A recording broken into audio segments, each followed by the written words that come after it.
The Devil's Brigade was not just Andrew McLaglen's most commercially unlucky film, it was a true story so much stranger and more dangerous than the fiction that destroyed it, arriving into theaters 9 months after The Dirty Dozen had already claimed the territory, starring an actor whose drinking had spiraled so far out of control in an Italian mountain village that a producer had to summon a woman from Paris to keep him functional, and built around the actual biography of a man who had been wounded 8 times in a single war and whom Winston Churchill called the greatest fighting general of all time, a biography so extreme that the screenplay quietly toned it down because no audience would have believed it. We are digging into the wreckage of the Devil's Brigade with 10 secrets the studio tried to bury, secrets locked inside producer memoirs, army biographical records, and the career archaeology of a director who grew up in John Ford's living room and spent his adult life trying to prove it had not spoiled him. What the film's marketing materials presented as a heroic self-designation was, in historical fact, a name given to the first special service force by the Germans who were trying to kill them. The phrase Devil's Brigade, Schwarzteufel, Black Devils, in the original German intelligence assessments, appears in captured Wehrmacht documents describing the nocturnal assault tactics that the force had developed on the Italian mountain front, the practice of blacking their faces and equipment before night operations, moving in absolute silence through terrain the Germans had considered impassable, and leaving bodies behind with calling cards inscribed, Das dick Ende kommt noch, the worst is yet to come. The name was the enemy's tribute, extracted under fire, preserved in military intelligence records, and handed to a Hollywood production that used it on a poster without explaining where it came from. The force did not call themselves the Devil's Brigade. The men they were killing did. That distinction between the name you choose and the name your enemy assigns you in fear is the film's most honest piece of history, embedded in its title, never explained in its runtime. David Wolper arrived at the Devil's Brigade carrying a biography that made him simultaneously the most and least qualified producer for the project. He had spent the preceding decade building the most influential television documentary operation in American history. The Man Time magazine had dubbed Mr. Documentary the producer of The Making of the President, the National Geographic specials, and the film that had documented 4 days in November, the assassination of John Kennedy assembled from television footage, the race for space in 1959, Hollywood, the golden years in 1961, the Yanks are coming in 1963. His filmography read as a systematic inventory of American experience observed from the outside, compiled with rigor, released without dramatic embellishment. His entire professional identity was built on the scrupulous documentation of things that had actually happened, and he was extremely good at it. He purchased the rights to the Edelman Walton novel in October 1965 for a single explicit reason he documented in his own memoirs.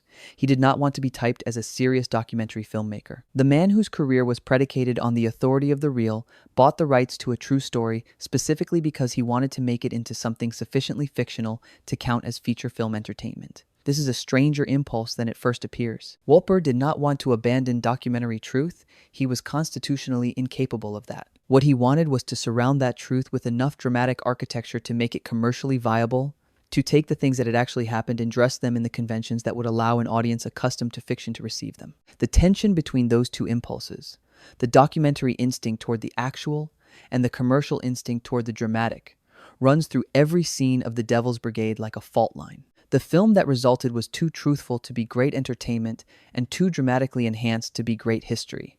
Wolper had escaped his category and landed between two others, and the film's entire critical reputation lives in that gap. What the American Film Institute catalog record makes explicit, and what the film's publicity materials consistently obscured, is that William Roberts had completed the screenplay for The Devil's Brigade before the source novel was even published. Variety announced the production in April 1966.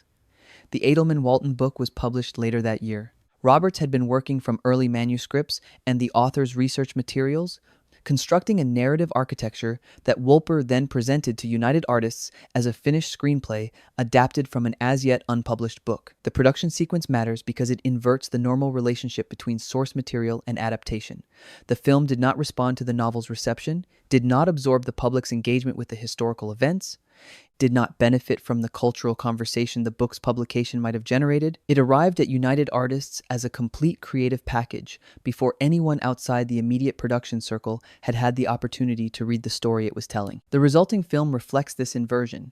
It is a production that knew what it wanted to say before its source material had established what the story meant. The casting trajectory of The Devil's Brigade is a documented sequence of near misses whose accumulated weight tells you precisely what the production considered itself to be. David Niven was offered a role in November 1966, a casting decision that would have injected the film with the specific quality of old-world military authority and dry comedic intelligence that Niven had deployed to devastating effect in The Way Ahead 2 decades earlier, and that the film's officer scenes consistently required and never quite achieved. Dan Blocker, Hoss Cartwright from Bonanza, a man of physical authority and surprising emotional depth, was simultaneously offered a role and declined. Both men removed themselves before production began. The role that Cliff Robertson ultimately took, the Canadian Major Alan Crown, the film's straight man counterweight to Holden's American pragmatism, had been conceived with a different biographical weight in mind, a weight that Robertson's technically precise but emotionally constrained performance could not fully supply. Robertson and Holden had appeared together in Picnic 13 years earlier.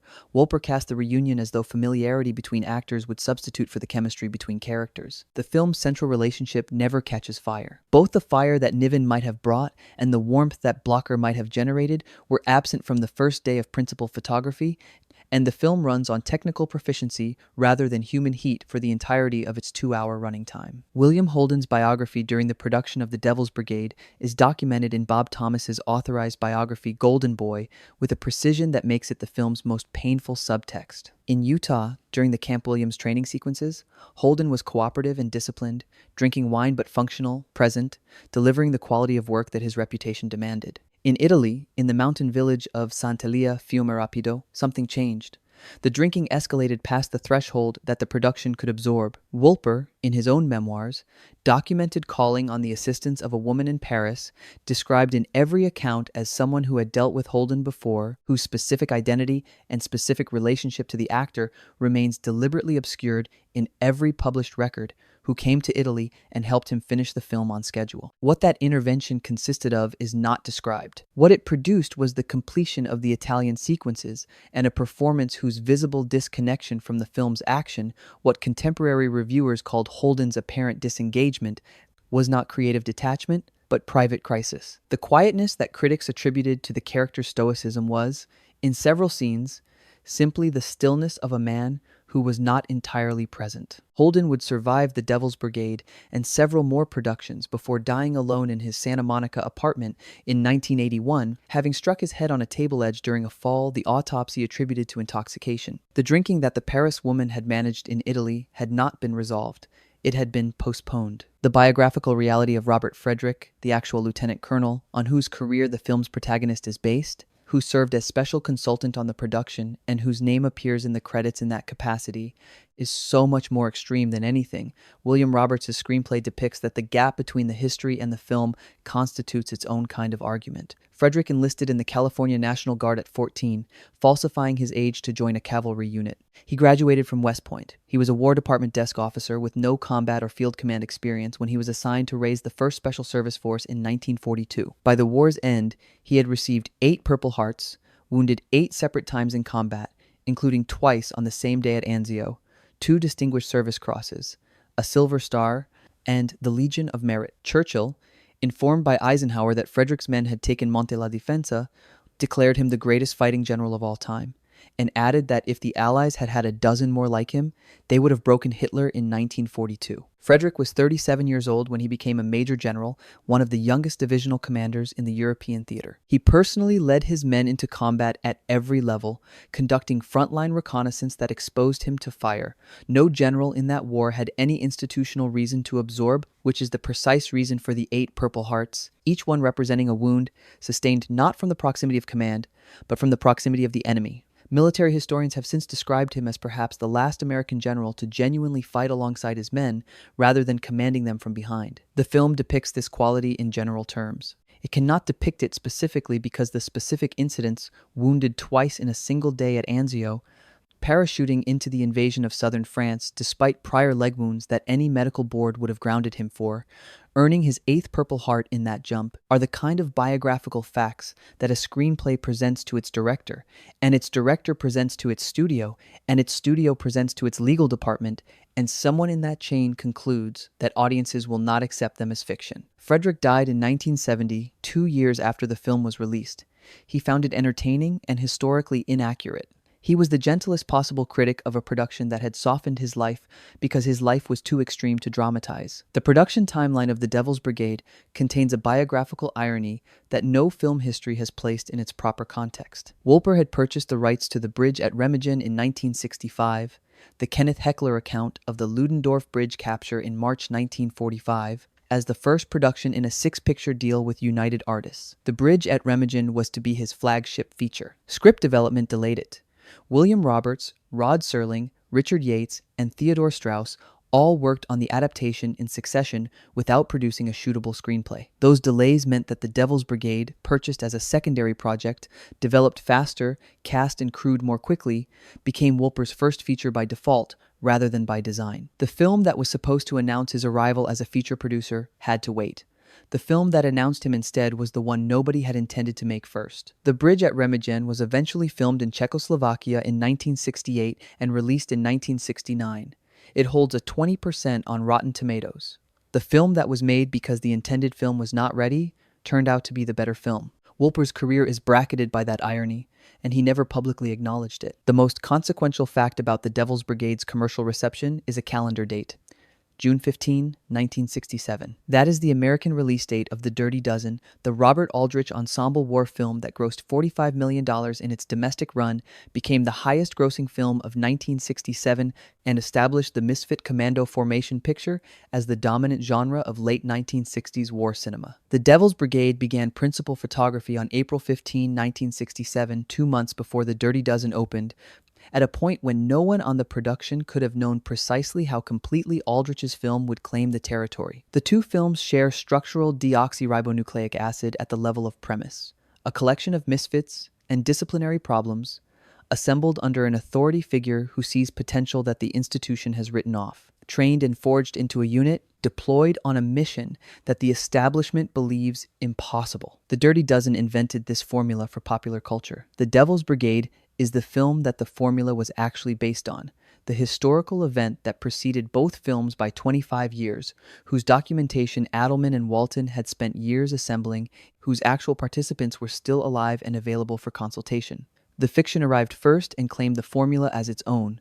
The history arrived second and was received as an imitation. Wolper, in his memoirs, stated the case with documentary brevity. The film was terrific, the story was wonderful, the acting was excellent, but The Dirty Dozen had been a big hit and it killed them. They got lost in the wind. What the wind had done was assign The Devil's Brigade to a category, the derivative, the imitative, the second in the market, that its historical basis made categorically impossible. You cannot imitate something that happened before the thing being imitated was invented. The calendar made that argument invisible. The box office confirmed it. Andrew McLaglen was the son of Victor McLaglen, the Irish-born heavyweight boxing champion, mercenary soldier, and Oscar-winning actor whose friendship with John Ford had structured the Ford Stock Company for 3 decades.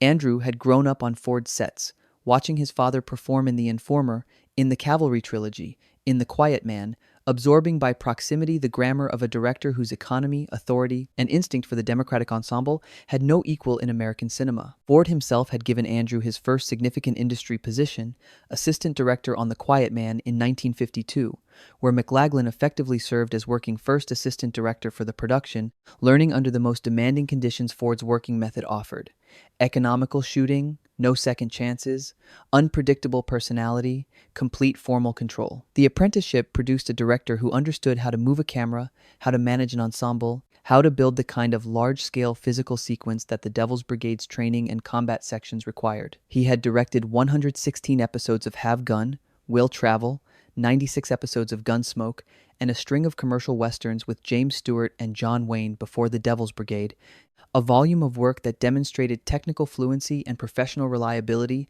at a level that almost nobody else in Hollywood could match. What it could not produce, what Ford's specific genius had and McLaglen's specific competence lacked, was the capacity to find the human detail inside the institutional spectacle, to isolate the individual face in the crowd and make it carry the weight of the entire story. Ford could do this in his sleep. He had done it for Victor McLaglen, finding the shambling, broken, irreducible humanity inside the performance and keeping it there on screen regardless of what the plot required around it. Andrew could do it occasionally, in the film's best scenes, and consistently fell back on the spectacle when the human detail eluded him. The Devil's Brigade is a film of well-managed sequences rather than of felt moments, and that distinction is the precise distance between the director and his teacher, a distance that all the technical fluency in the world had not closed, and that the film's critics identified without being able to name what they were measuring. The critical reception of The Devil's Brigade in May 1968 settled rapidly into a consensus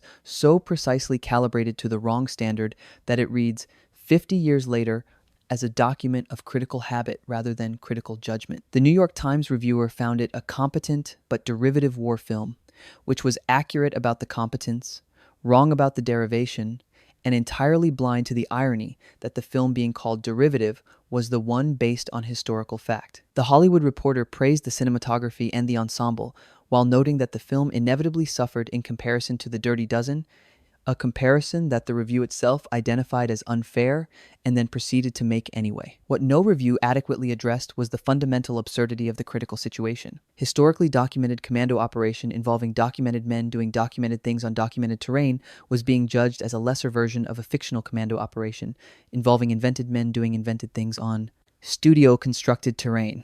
The real story had become the imitation of the fictional one, simply because the fictional one had arrived in theaters first.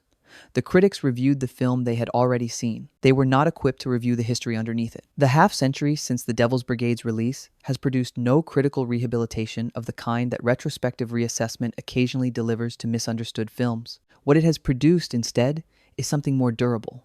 The documented record of the first Special Service Force itself, which subsequent military historians and Special Forces scholars have established as one of the most tactically innovative and operationally consequential Allied units of the entire Second World War. The V-42 stiletto knife that Frederick designed for the force appears in the crests of both the United States Army Special Forces and Canada's Joint Task Force. 2. The unit that is the direct institutional descendant of the force, maintaining the joint American-Canadian partnership that the film depicted as an awkward experiment and history, has confirmed as a permanent feature of North American defense relationships. The men who served in the force, interviewed in subsequent documentaries, consistently found the film entertaining and historically inaccurate, a verdict whose precision acknowledges both what the production achieved and what it sacrificed. The film got the spirit right and the details wrong, which is precisely the bargain that commercial cinema has always struck with history, and which history has never stopped resenting. The film that survived, unlucky in its calendar,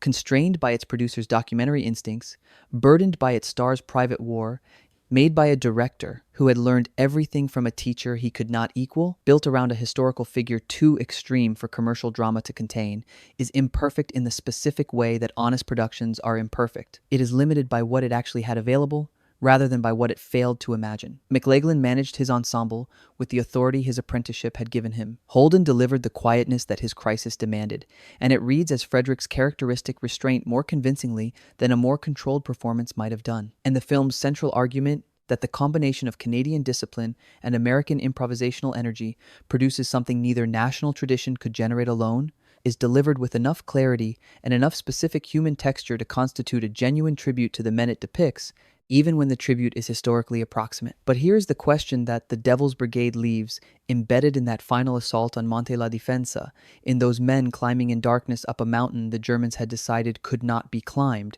If the most historically documented commando operation in the Second World War, led by a man who received 8 Purple Hearts and whom Churchill called the greatest fighting general of all time, was received in 1968 as a derivative imitation of a fictional film that had arrived 9 months earlier, then what does that tell you about how the sequence of release dates shapes the cultural value assigned to truth? And if the answer is that the fiction that arrives first always defines the terms by which the fact that arrives second is judged, which real events are being dismissed right now as imitations of the entertainments that got there before them? Leave that in the comments. If this investigation changed how you see The Devil's Brigade, leave a like, because there are 1,000 films with buried secrets that deserve the same forensic attention, and the algorithm needs to know this kind of digging matters.